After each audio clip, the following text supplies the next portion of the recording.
benefit of Furnace Fest. So Steve and I used to be in this band. We were in a hardcore band. Yeah! And Chad Johnson, the brains of this operation, got us to do a reunion show. My old band was Strongarm.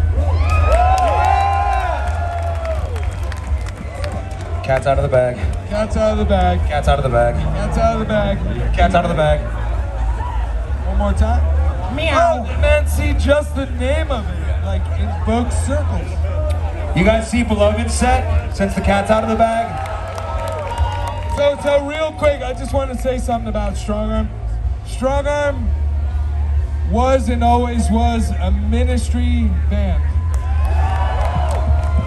Whether you're into God or you're into Jesus or not, that's what the band was about, and that's what the band will always be about.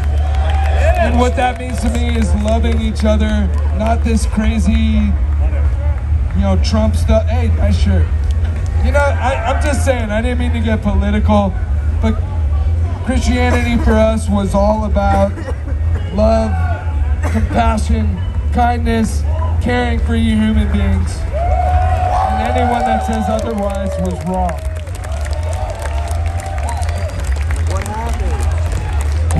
So it just felt right to do a cover.